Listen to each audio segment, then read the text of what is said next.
Good morning, everybody. I love when we do City Hall in your borough.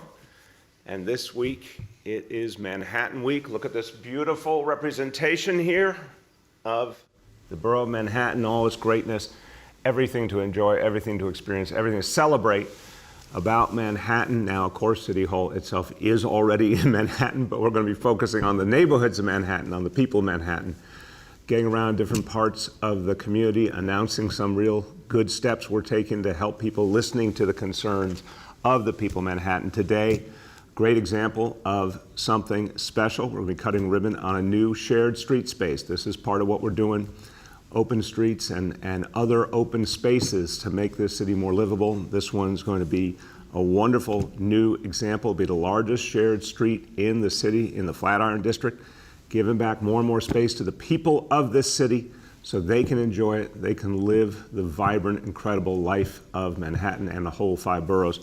I want you to hear from the borough president of Manhattan. She is the biggest booster Manhattan has, and she has done great work over years and years to uplift the neighborhoods of this borough. My pleasure to introduce Borough President Gail Brewer.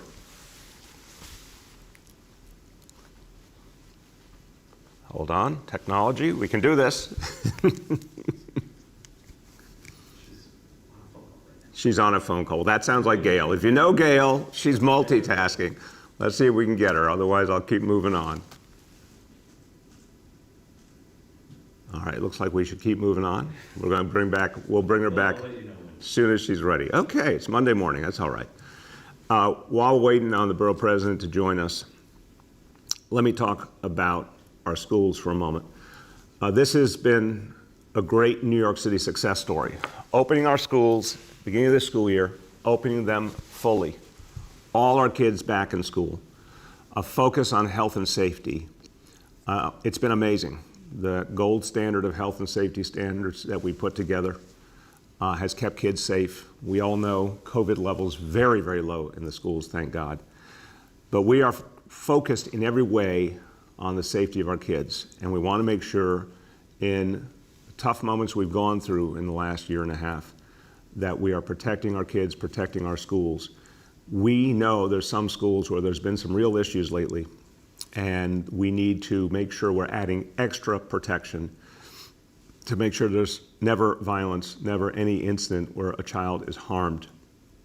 And so we will be announcing this week, and details will be forthcoming in the next couple of days, increased unannounced screening at certain schools that need it. We want it to be clear scanning, I should say, unannounced scanning at certain schools that need it. We want to be clear, the safety of our kids, the safety of the whole school community comes first. And unannounced scanning is a tool that's been very successful.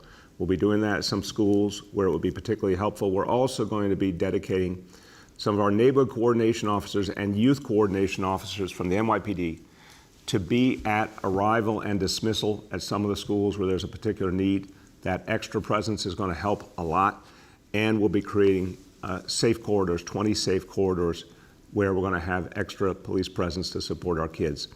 Look, that's the public safety element of it, but we also know, when we think about health and safety together, our kids have been through a lot. They've been through a lot in COVID. That's why we hired 500 more social workers for our schools. That's why we're doing social emotional screening for all our kids. These pieces all interrelate, obviously, but the key is that we continue to make changes and refinements to address what's going on in schools, and the key is to always give kids and their parents, of course, the knowledge they're going to have a safe and positive environment. Now, let me go to another topic, which is about our safety, and this is to always be vigilant about what Mother Nature is throwing at us and weather. We, as I said, hang on a second. Do we have the borough president? No. No, okay. We said after the shock of Hurricane Ida that we are going to be changing all the ways we alert the people of this city when weather is coming, including very intensive alerts and even taking steps as intense as mandatory evacuations and travel bans. It begins with acknowledging when weather's coming and giving people a sense of what it looks like. Now, we do have some rain coming. It does not look extreme at all at this point.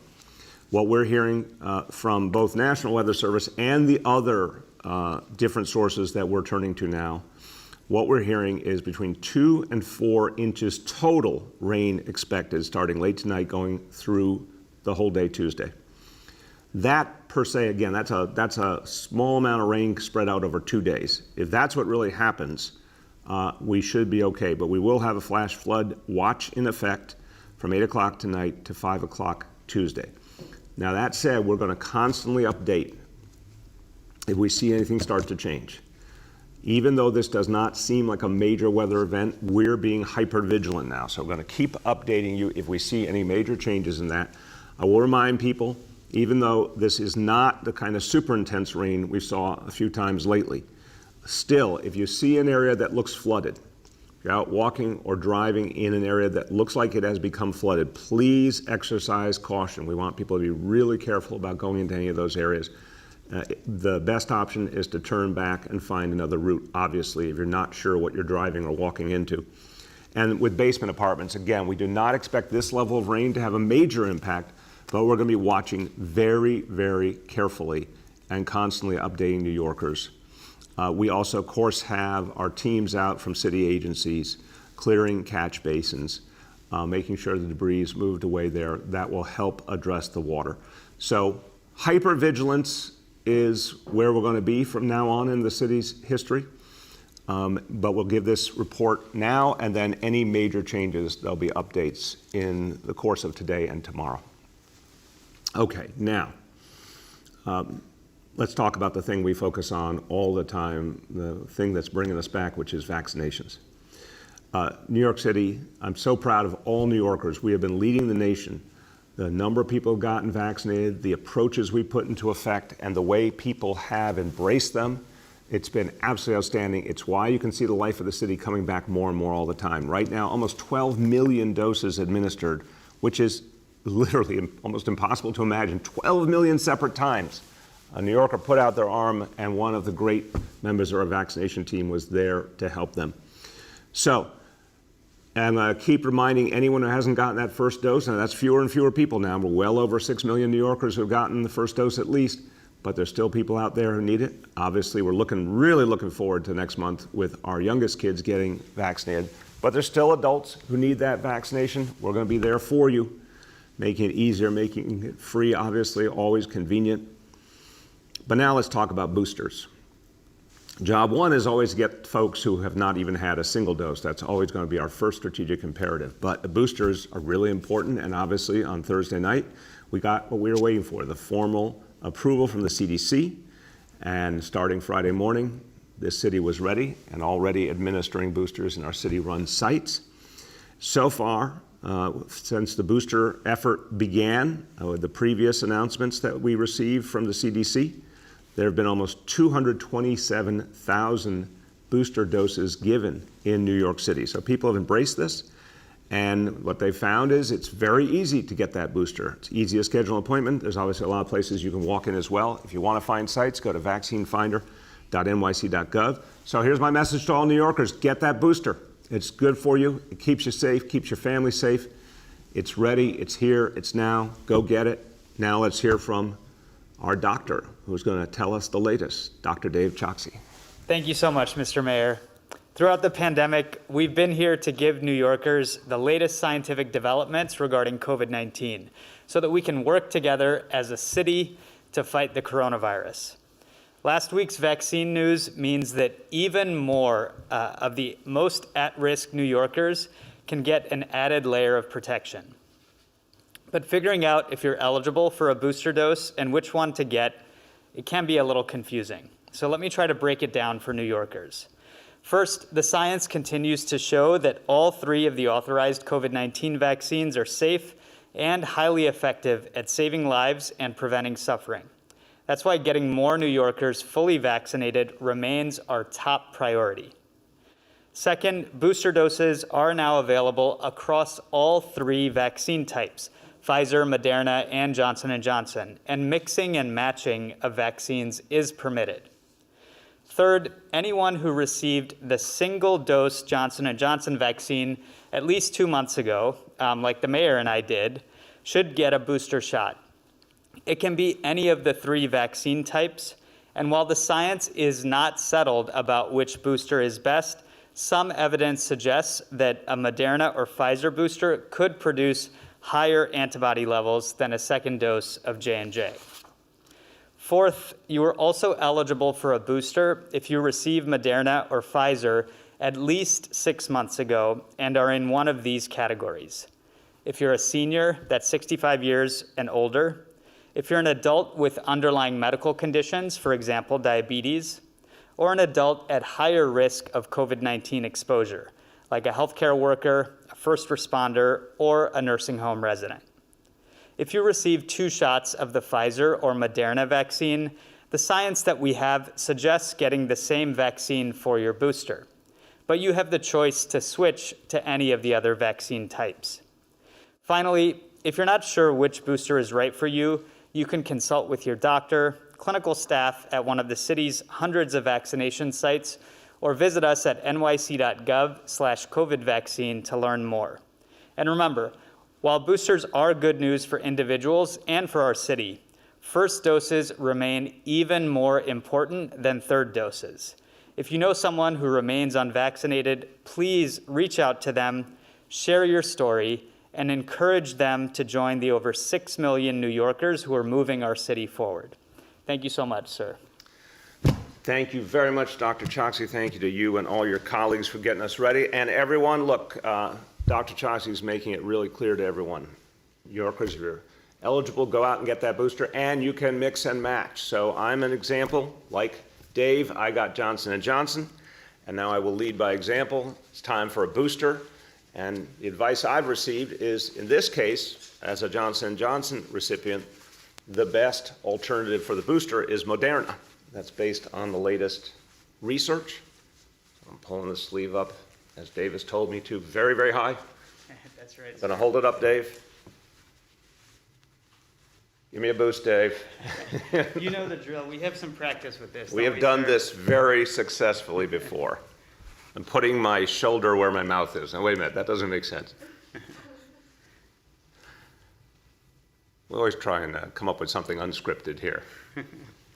Well, this does give me a chance to say that everyone can also get the vaccine in the comfort of their own home. That's right. nyc.gov/home vaccine. That is a damn good point. An amazing, amazing service this city provides. All right, sir. 3, 2, 1.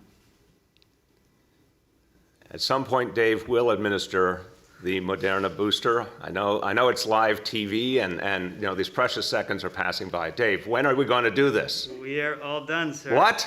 I'm shocked. I'll just give you your Band-Aid. Well done. This guy really, really very subtle shot giver. Thank you, Dave. You're a man of many, many skills. You got it, sir. Well done. All right, now, want you to hear from a great expert, really one of the most powerful voices during this whole almost 2 years we've been through together. She's spoken about how we have to address COVID and also address it in a way that reaches everyone in this city and this nation. Clinical assistant professor of medicine and infectious diseases at New York University's Grossman School of Medicine, and a member of the Biden-Harris transition team with the COVID advisory board. She's been a leader on this issue throughout. My pleasure to introduce Dr. Celine Garner. Thank you, and congratulations on your booster, Mr. Mayor, and thank you, Dr. Choksi. Look, New Yorkers are tough. We have suffered a lot over the past year. Many have died from COVID, but we are emerging from this, from the last 2 years of suffering. We came together as a city, doing what it took to protect one another. We masked, we got tested, and we got vaccinated. Those of us who are still here, we're survivors. We helped one another survive. Our vaccines work. They're safe and highly effective. Billions, with a B, billions of doses have been given around the world, and the vaccines are working. But we're not on the other side of the pandemic yet. There's still much we're learning as we go, and one of those lessons is that some people respond to the vaccines better than others. Immunocompromised persons, elderly people over 65, And residents of long-term care facilities like nursing homes are all at higher risk for COVID. They also respond less well to the vaccines. So just like you can't run a race at 80 the way you could at 20, your immune system isn't as young and spry with age as it once was. And for this reason, those high-risk groups, especially immunocompromised persons, elderly people over 65, residents of long-term care facilities, and people with chronic medical conditions need a booster of the COVID vaccine. We also worry that this flu season could be a especially bad one. If you haven't already gotten your flu shot, please get it as soon as you can. You can get it before your COVID shot, after your COVID shot, or with your COVID shot. It really doesn't matter. The key is that you're protected against COVID and the flu heading into the holiday season. My in-laws and my father passed away during or before the pandemic, but my mom is still around and she's elderly. She's gotten her flu shot and will be getting her COVID booster this week. Last year, the holiday season was deadly. Our hospitals were full of people with COVID. This holiday season, let's celebrate life and health with family and friends. Thank you. Thank you so much, Doctor, and thank you for giving us a real reminder that if we do the right thing, there's something better ahead. And this year is going a lot better than last year. So thank you for your leadership, and thank you for reminding people how important it is to get that extra protection against COVID. Very much appreciated. All right, it's time for our indicators. And our indicators, again, begin with a striking number of doses administered to date. We're getting damn close to 12 million right now, 11,952,306 doses from the beginning. Again, by far, overwhelmingly the largest vaccination effort in the history of New York City. Number two, daily number of people admitted to New York City hospitals for suspected COVID-19. Today's report, 86 patients. Confirmed positivity level, 23.33%. Hospitalization rate, everyone knows this is what we watch particularly carefully. This is a good number now, 0.51 per 100,000. Finally, new reported cases on a 7-day average. Today's report, 743 cases. So we're making real progress, but we never, ever take our eye off the ball when it comes to COVID. We got to keep making progress. A few words in Spanish and about the booster shots. Si usted recibió su vacuna de COVID hace más de 6 meses, ya es hora de recibir su refuerzo. Puede ponerse la marca que desee para el refuerzo y no tiene que ser de la misma marca que sus primeras dosis. Visite nuestro sitio web para hacer su cita. With that, let's turn to our colleagues in the media. Please let me know the name and outlet of each journalist. We'll now begin our Q&A. As a reminder, we're joined today by Dr. Choksi, by Chief of Detectives Rodney Harrison, by Chancellor Misha Porter. Department, what have you just done? Chief Department That's Rodney his Harrison. previous role. Monday morning. Chief Department Rodney Harrison, Chancellor Misha Porter, Dr. Mitchell Katz, and by Acting Commissioner of New York City Emergency Management, Andy Demora. First question today goes to Jillian from New York One. Hi, Mayor. Happy Monday. I want to ask about the increased use of random metal detectors or scanning in schools. There were 3 guns recovered from students last week, some of those at buildings with full-time scanners, some with roving scanners. Is there a sense of why we've seen this uptick in weapons recovered? That seems like an unusual amount of weapons to be recovered in such a short period of time to me. Is there any theory as to why we're seeing this increase? It's a great question, Jillian. I mean, we've obviously talked now for months about the fact that since COVID began, we've seen a proliferation of weapons in the community in general. This is a huge problem. Now, NYPD has done an amazing job with the most gun arrests we've seen in decades. But we have a problem in the city. There's too many weapons out there. It's obvious. And look, school safety, NYPD, they have done a great job of finding these weapons before they could do any harm, thank God. But there is a problem out there, and that's why we have put these measures in place. I want to turn to Chief Harrison and the Chancellor and see if they want to add anything. Chief? Yeah, good morning, Mr. Mayor, and I have to give compliments to the school safety agents for the recovery of these firearms. Scanning at some of the sites throughout the city, I think is going to help students traveling back and forth to school make that process a lot safer. It's something that I wish was not happening, but it is. Unfortunately, we do see too often a lot of our youth carrying guns, but the last thing we need to see is somebody entering a school site with a firearm, and that's why it's so important that we have our school safety agents, our metal detectors in the appropriate places, doing unannounced scanning, like we saw at one of the sites in the Bronx last week where we were able to recover a .380 caliber firearm. So it's something that we're going to have to manage. Working with the Department of Education, I think it's a thing that we'll have in place that's going to be in the benefit for the students in New York City. Thank you. Chancellor, would you like to add? I just, first of all, I want to thank the NYPD, Chief Harrison, for their partnership. Our goal is to keep our students and community safe together. And also really want to thank the school safety agents. I think what's important to note is that, recognizing that we got those weapons off the street also recognizes that our systems are working. And I think that's what's really important about this moment. Amen. Go ahead, Jillian. Yeah, and just to follow up on that, I know that there was some concern about staffing levels for school safety agents due to the vaccine mandate. I was wondering if you had an update on the percentage of school safety agents who have since been vaccinated, and whether or not you're concerned that there might be some staffing issues at play here, or if you've got people working longer shifts. I know that sometimes scanning can slow down the entry to a building, resulting in long lines. So just kind of trying to get a sense of whether or not you have enough staff at school safety right now to accommodate this increase. Yeah, I do feel confident right now, and I'll speak to it, and obviously if the chief or the chancellor want to add. Right now, very important question you're asking, Jillian, and the news is good. 92% of school safety agents have been vaccinated. So that's a really outstanding number. That number puts us at a point where obviously we have the ability, if we need to move some folks around or do some overtime, we can compensate for any needs. But the other thing is adding the random scanning in certain places, adding the presence NYPD at arrival, dismissal outside the building.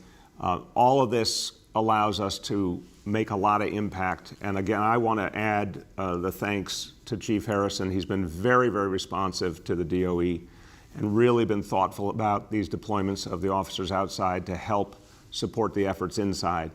I think it's having a big impact. So the overall situation, I think we feel good about the people we have and where we're putting them. Chief or Chancellor, you want to add?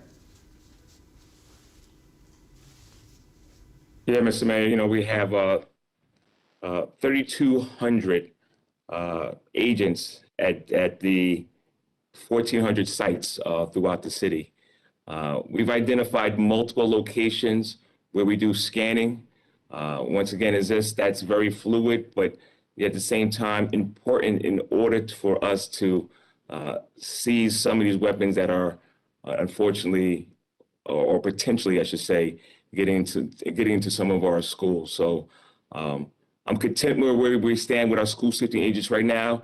Mr. Mayor, you stated this earlier in the press conference. We do have a backup of our YCOs, our youth coordination officers, and our neighborhood coordination officers, backfilling some of the schools where we don't have the maximum amount of coverage of school safety agents. So I'm optimistic that we're doing all we can do to protect the students traveling back and forth to school.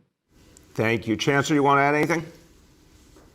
And really briefly, again, I think one of the great things is that our school safety agents knew how important they were and they are to our school communities. And so I'm really proud of that 92% vax rate, and just want to continue to thank NYPD for their continued partnership to add those additional supports to our schools.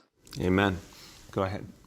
The next is Steve Burns from WCBS 880. Morning, Mr. Mayor. How are you? Good, Steve. How you doing?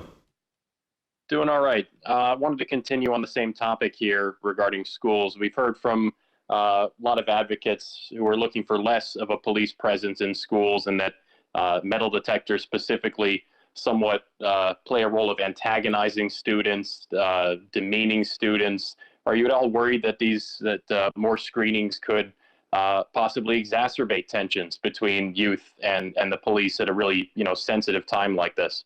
It's a fair question, Steve. I would say this. We know, and we've seen this unfortunately all over the country, we know that in the COVID era, there was a proliferation of guns. First job is to keep everyone safe. The random scanning means it happens sometimes. It happens just to remind everyone that there will be that accountability. I think that's a smart measure that doesn't cause some of the concerns that some of the advocates are raising the same way. But I also think it's about how we do it. And I'd like the chief and the chancellor to speak to this, either one, that you can do scanning in a way that is respectful and communicative. That's what we want to see. There's been a lot of work done with the coordination of the DOE and the NYPD to train school safety agents towards a particular approach that's very, very communicative with young people and tries to bring them closer. And I think you can achieve both goals, making sure there's safety and accountability, but also having the right kind of dialogue. Chancellor, you want to start on that?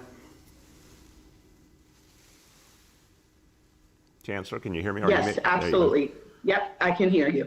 So first of all, I just want to, again, acknowledge that I know Chief Harrison shares my commitment to ensuring that we're approaching this moment, this temporary measure, with empathy and care for our students. We talked about it just yesterday. And so I know he's committed to doing that and to having his team members who will be joining and supporting the efforts. I also just want to acknowledge that this is one part of a series of commitments we have to supporting the safety and well-being of our students. I'm here today at the Urban Assembly School for Future Leaders, led by Principal Gates, where we are looking at the social emotional learning practices and talking to students about how they're regulating emotions, how they're learning to make good decisions. That is a huge part of our efforts to keep our schools and our communities safe. And so this temporary measure is about this moment. The NYPD's commitment to approaching this with us, with empathy and care for our students, is another critical factor. But the longer term work of investing in the mental health and social emotional needs of our students is a priority. And I also want to thank the First Lady who led this effort and was here with us today. Thank you very much. She's really excited about the social emotional learning. You're absolutely right. It's not only about kids' ability to have positive, productive lives. It's going to help them academically. It's going to help them in their family lives, their human lives, but also it does have a huge ramification for safety. It reduces conflict, and it helps to keep kids on a good path. Chief, you want to add anything? Yeah, Mr. Mayor, just real quickly, I see some positive training that goes into this whole process of scanning with the school safety agents, but it's also about relationship building. I think that's a important component that's being left off the table regarding the dialogue and the discussion regarding having the school safety agents, making sure that the students are safe, but also making sure that there's a conversation to explain what we're doing and why we're doing it. So there's professionalism there, there's a training mechanism, and I want to believe we're doing it correct. Thank you very much. Go ahead, Steve. Appreciate all those answers. Wanted to switch topics here and discuss the safe streets, open streets. I know you're going to be speaking at the event in a couple hours, but in general, there's always been this kind of tension between what the local community might want and what might be useful for the city at large. And we're still seeing a lot of those kinds of battles play out about safe streets. I know here in Sunset Park, there's a debate around 7th and 8th Avenues.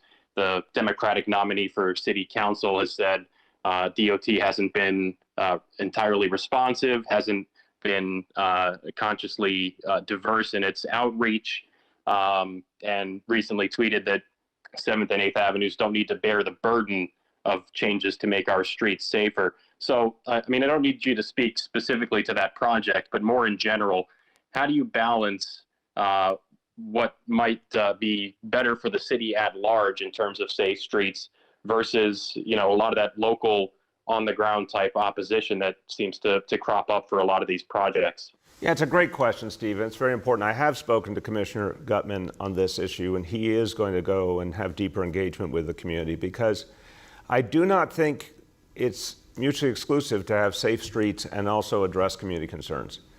I felt this from the beginning. I believe foundationally in Vision Zero, I'm the person who brought Vision Zero to this city in force, and it's had a profoundly good impact, and it will have a lot bigger impact in the future as we get out of COVID and people get out of their cars again, go back to mass transit.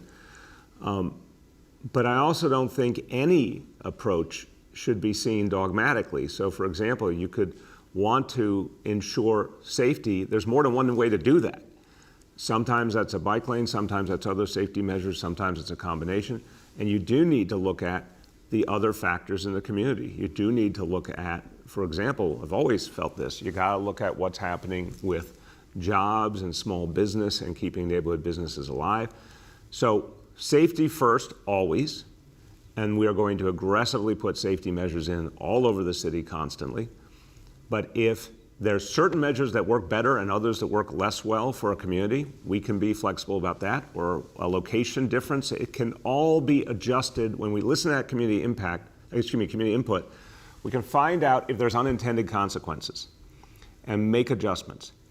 Safety first, but listen to communities, make valid adjustments when there are valid concerns. That's the approach we'll take.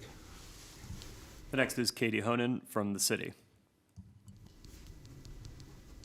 Hey, good morning, Mayor de Blasio. Before a question, I heard you were in church yesterday talking about how much you dislike Zoom. Very ironic. Now here we are still on a digital platform. Wish these were in person. Anyway, just wanted to be not afraid, as the Lord said. Let us back into your church. The question I have is about my colleague Claudia wrote a story about the soccer stadium in the Bronx.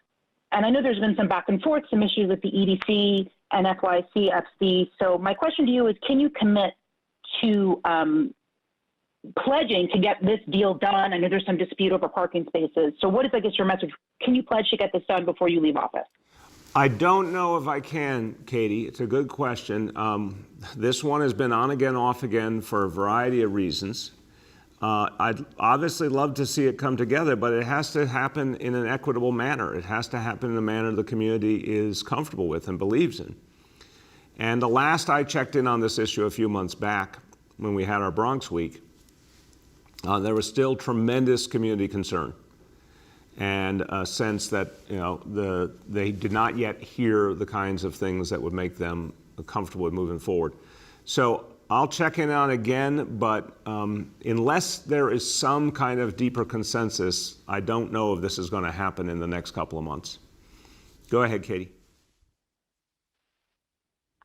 Thanks. And I wanted to get your take. So I read two profiles of Eric Adams this weekend and today, and, you know, just profiling him as a candidate and what kind of mayor he'll be. And the kind of overwhelming reaction from people quoted is, wow, it's so nice that we finally have a mayor who's charming and fun and is interested in the job and seems like he really wants it. And I kind of read that with the subtext that maybe you weren't those things as your 2 terms of mayor. So I wanted to get your reaction on that and how you kind of feel about that sort of implication. Oh, Katie, you know, I'm too experienced to even want to get into all that. I think every single day I'm talking about so many issues that matter to everyday New Yorkers. And whether it's this format or the Brian Lehrer show in WNYC or being out in communities, I'm talking to people all the time about what they care about and what we're doing to address their needs. I think anyone who's watching objectively sees how deeply I care about these issues and how much work we've done on them. We had a great summer. We had a lot of fun this summer as the city was coming back. I'm really at peace with the things I've done and who I am. I also am a huge fan of Eric Adams, and I think he's going to be a great mayor. The next is Elizabeth Kim from Gothamist. Good morning, Mr. Mayor. I wanted to start off by asking about, there's some social media reports about garbage not being picked up in parts of Staten Island and Queens, and we were just wondering if that had anything to do with staffing shortages at the Department of Sanitation, because they had particularly low vax rates, and whether there's some kind of connection between the vax mandate and suddenly garbage not being picked up in certain parts of the city. Yeah, Elizabeth, I'll look at that. I don't have any hard data on that at this point in time, but I'll look at that. Overall, I think sanitation has done a remarkable job throughout this crisis and really made things happen with the tools they had. So I expect that to continue. Go ahead, Elizabeth. Thank you. And because there's a flood watch tonight, and also there is or was a climate change protest on the FDR, I wanted to ask on behalf of some of the families who live on a street in Hollis. They've been trying very hard to get a meeting with your office, and they've told me that, they just haven't heard back. I wanted to see, what's the status on that? They've had flooding for decades, and they're really not feeling very great about what their options are at this point. I had said, I believe publicly, Elizabeth, I want senior members of the team to meet with them. So if that has not happened, that's not good, and I will fix that today.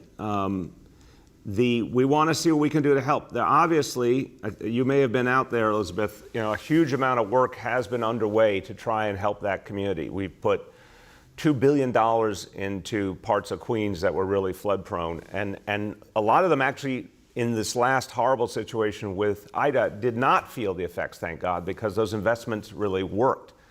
There's a particular area, as you mentioned, that we still are seeing real problems, and I feel for those families. So we got to figure out what we can do more to help. And I want them to have that meeting, and I want to see what we can do to help. So we'll make sure that happens right away.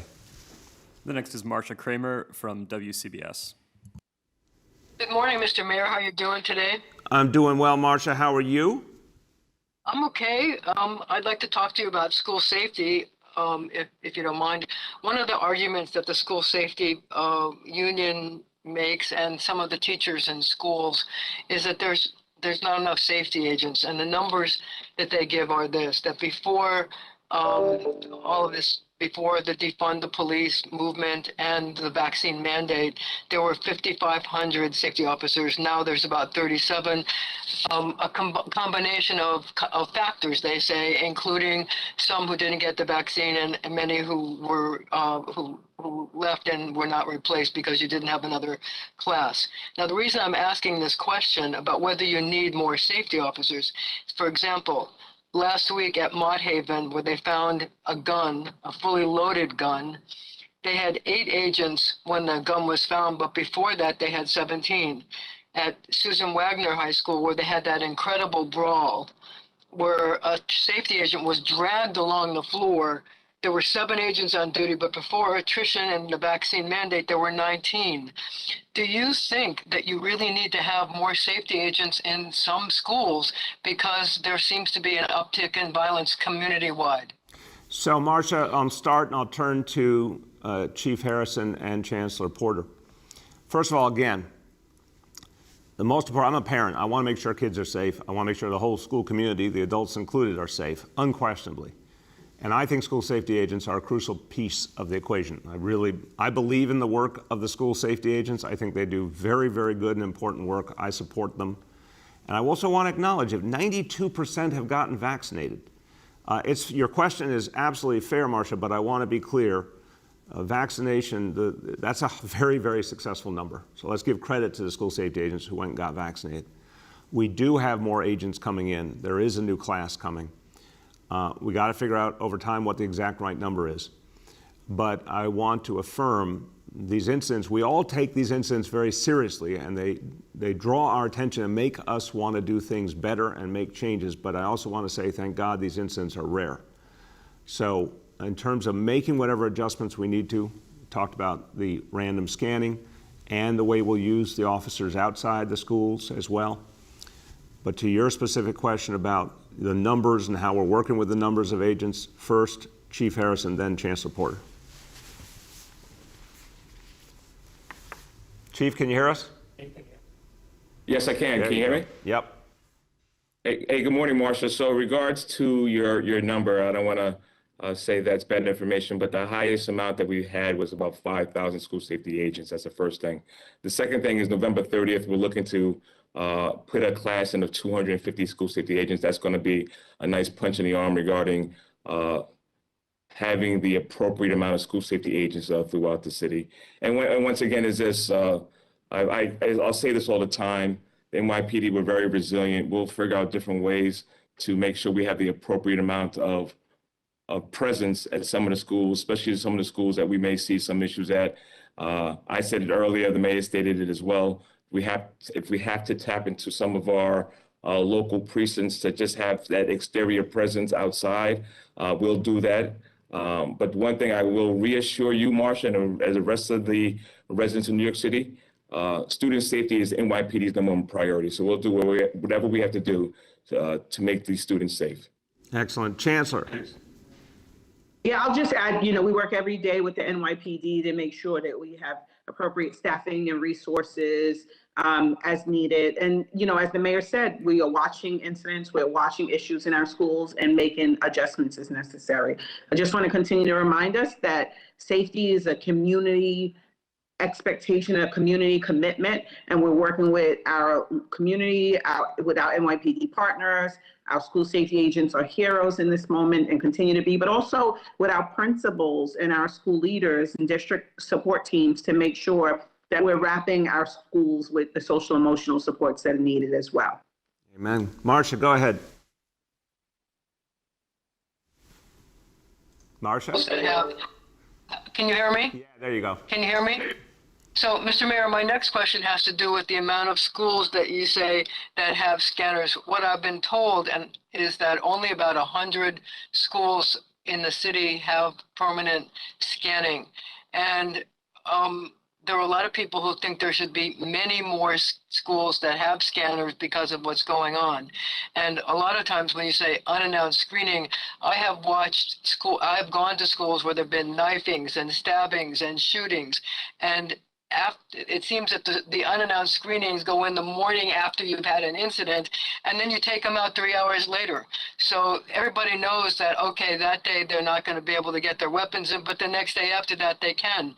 So the question is, given the fact that we have these ongoing problems right now in our community, a lot of places with gangs, for example, at Mott Haven, when I was there on Friday, I watched the people getting out, and there were a number of people wearing the red do-rags of the Bloods gang. A number of students. So my question is, do you need to increase the number of schools that have scanners, even if it's, for a short period of time, so that it's not like, okay, we're bringing the scanner in today, but we know that tomorrow it's going to be gone, so it's safe to bring your weapon back to school? Marsha, I respect the question because it's a good thing to say when we're doing something like this, are we doing it the right way? My experience with random scanning is not what you've heard. My experience is it goes in and is continued for the very purpose of creating accountability. I think random scanning is a very powerful tool if it is consistent enough, and it has to be, and I'll let the chief and the chancellor speak to that. There are some schools where more consistent scanning makes sense. There are other schools where it doesn't. We've said many times over the years this has to be a decision between the Department of Education, the NYPD, and the school community to figure out what makes sense for them. But I also want you to be careful on the overall. Thank God that the work of our school safety agents, work at NYPD, has kept our schools much safer than they used to be, much, much safer than they used to be. And I've looked at the current numbers, and they are very consistent with pre-pandemic reality, although you're right, there's a particular issue in the community with guns out there that we have to be very, very focused on. But I want to emphasize, some schools, yes, of course, regular scanning makes sense. Some schools, random scanning makes sense. Some schools, it doesn't.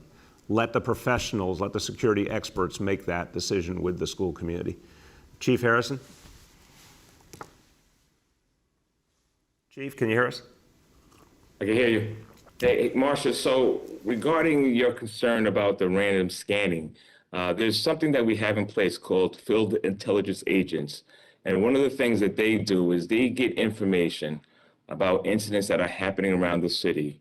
And then we take a closer look or a deeper dive into what schools may be affected.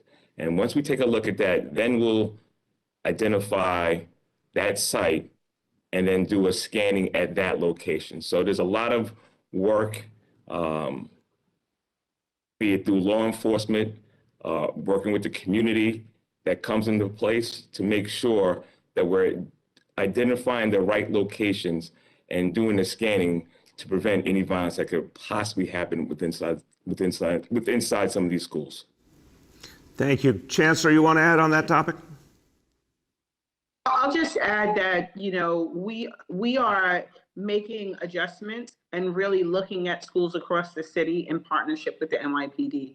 And so this is not a response to what happened today, tomorrow. This is being proactive and thinking forward about keeping our schools and communities safe. I think it's also important to note, who we have walking in our buildings every day are children, our students, our babies, and we made a commitment to welcoming them back into warm and affirming and supportive school communities. And so they deserve to walk into buildings where they feel that, but also acknowledge that we need to keep them safe every single day. Thank you. Go ahead. The next is Emma from the New York Times. Hi, good morning, Mayor. So it's day 6 of this taxi driver hunger strike. They're saying that your debt relief plan is a banker bailout and it still leaves drivers trapped. Are you considering doing more? Thank you for the question, Emma. Look, this has been such a painful reality for everyone. I really feel for the drivers who've been in a tough situation. The world changed intensely. It left them in a very, very tough dynamic, and I just feel for people. I've met a lot of the drivers. I know that they're struggling with the debts they're carrying. But I disagree with that characterization profoundly, Emma. Right now, we got 144 medallion owners who've come forward. 19 million in debt has been erased. We think this can reach another 1,000 in the short term, another 1,000 individuals who are going through all this. $500 million in debt relief is what can be achieved here. This is about the drivers. We did this for the drivers, and it is making an impact in their lives. And people are voting with their feet. They're coming forward, and they're taking up this plan. We're going to constantly look and see if there's anything else we can do that makes sense. But I want to emphasize this is having a real impact right now to relieve that pressure on the drivers. Go ahead, Emma. And then the city worker mandate is due by the end of this week. I'm curious, are you all preparing any arrangements for staffing shortages at NYPD, FDNY, or the sanitation department? Yeah, it's an important question, Emma. We've talked about this when we made the announcement. Definitely. The answer is always yes, that when you saw with our hospitals, with our schools, a lot of contingency work was done. The same with all of the rest of our city agencies. Every commissioner and their team has talked through different options. Obviously, use of overtime is an example, changing deployments, changing some priorities. We've got a lot of tools here that we can use. But I'll tell you, Emma, I talked to all the relevant commissioners in the lead up, especially the most crucial operational agencies, and every one of them said they were confident that it was the right thing to do. And obviously, consistent majorities of their members of their departments have gotten vaccinated, but we've seen the mandates move a lot more people to get vaccinated. So we know that, and we also know these agencies are ready, and they're very good at dealing with different situations and having a plan B ready. We have time for 2 more for today. The next is James Ford from Pix 11. Thanks very much for taking my call. Good morning, Mr. Mayor, and everyone on the call. Happy Monday. Happy Monday, James. How are you feeling? Very well, thank you. I appreciate your asking. I hope you're well also. Thank you. This is something of a follow-up to the previous question. Look, I'm going to be covering yet another protest against the vaccine mandate for municipal workers. And this one is centered around FDNY employees, many of whom are saying they intend to be at work on Monday, even if they're not vaccinated, and force you to send them home. Can you respond to that specific form of protest and respond generally to pushback against the mandate by municipal workers? Look, James, I appreciate always the people who do the work. And as I've said, it's also been a very strange moment in history where there's so much misinformation out there. And people have been told things that just aren't true about the vaccine. But thank God the vast, vast majority of New Yorkers, I mean, right now, amazing, as of today, about 85% of all adults in New York City have gotten at least one dose. And it's a super, super majority. So the vast majority of people have decided this is the right thing to do. And the vast majority of New Yorkers have supported these mandates. But there's still a lot of misinformation. Some people are being swayed by it. We're going to be really clear and consistent, just like we did with health workers, just like we did with education employees. You have till Friday at 5 o'clock. If you choose not to get vaccinated, you go on leave without pay. We move forward from there. But I also will remind you the very powerful example of Department of Education. That, it was a couple of weeks ago we had that deadline. And then since then, 3,500 DOE employees have gone and gotten vaccinated who missed that original deadline. I think you're going to see some of that. So folks who don't get vaccinated, sorry to say, they won't get paid. If they want to get paid, we need them to be vaccinated. Go ahead, James. Thank you.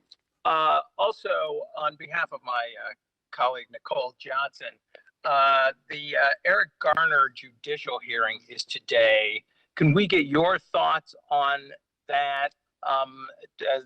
To my knowledge, you're not being required to testify in it. Nonetheless, can you talk about the fact that the family is still seeking justice in that case after so long?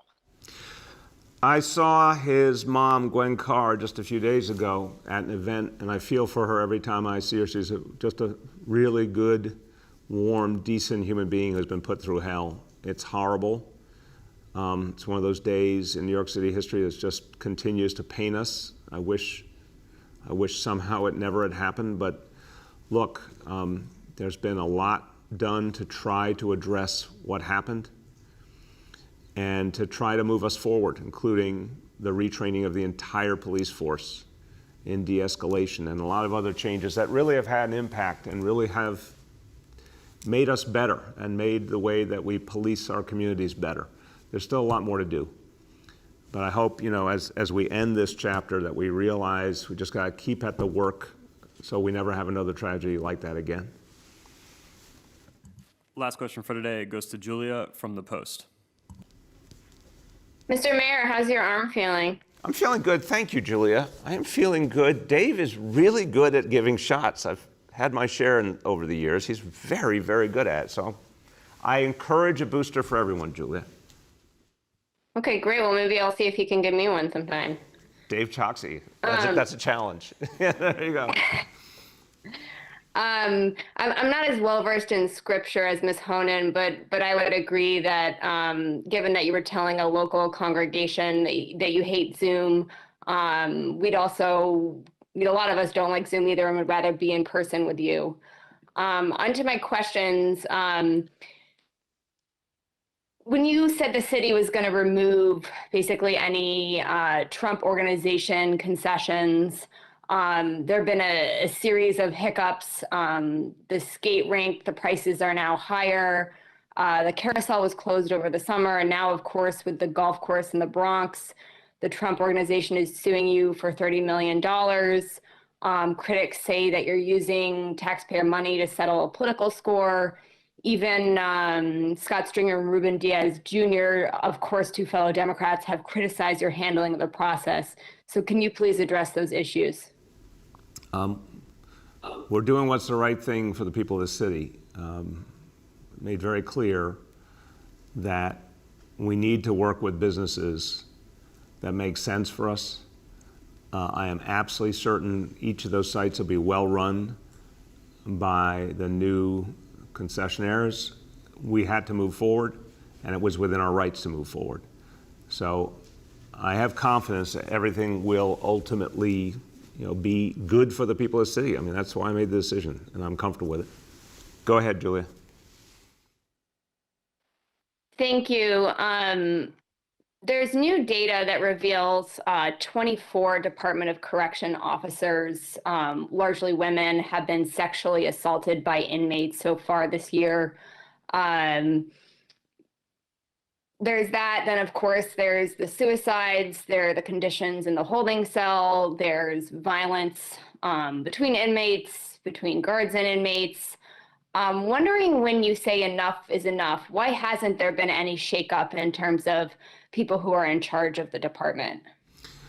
Well, Julia, you raise important issues, and particularly this this new information about sexual harassment. I mean, the good news on that is the Bronx DA office has been very aggressive. Department of Corrections has been aggressive. There's already been 9 arrests in those cases of harassment. More are coming. That sexual harassment is absolutely unacceptable, and where it's found, there will be consequences, period. So we're showing that. The cells, when people come in originally in intake, that situation has been very greatly changed. So reporting about what was before does not reflect what is now. The whole setup has been changed, more space has been created, more personnel. Obviously, the efforts to address very aggressively the harmful actions by some employees harming their fellow employees by staying out when they weren't really sick, that's been very aggressive. A number of people have been suspended, a number of people have come back to work. We have a commissioner, he's still a pretty new commissioner, I give him credit. He's taken on the situation with a lot of energy to find solutions. And we've also had a partner in the state we didn't have before, who, you know, I give great credit to everyone at the state who's been working with us, because this is what we needed, was the cooperation to reduce the population and get some of the help in we needed. So look, there's a lot more to do, and the ultimate action is to get off Rikers once and for all, and I'm proud we achieved that with the city council. It has to be implemented over the next few years. But we're moving, in that sense, very much in the right direction, and we'll keep working every day to make the situation better. But the ultimate solution is get off Rikers, period. And with that, everyone, just to say, going back to where we started today, we are moving forward as a city on so many fronts, and New Yorkers should be proud of it. But the thing we need to all do to make sure we move forward is get vaccinated. Anyone who's not, it's time. Anyone who's eligible for that booster, do like I did, go out and get it, get that extra protection, move us forward, keep us safe. Holidays are coming. We want families to be safe. Let's do this. Thank you, everybody.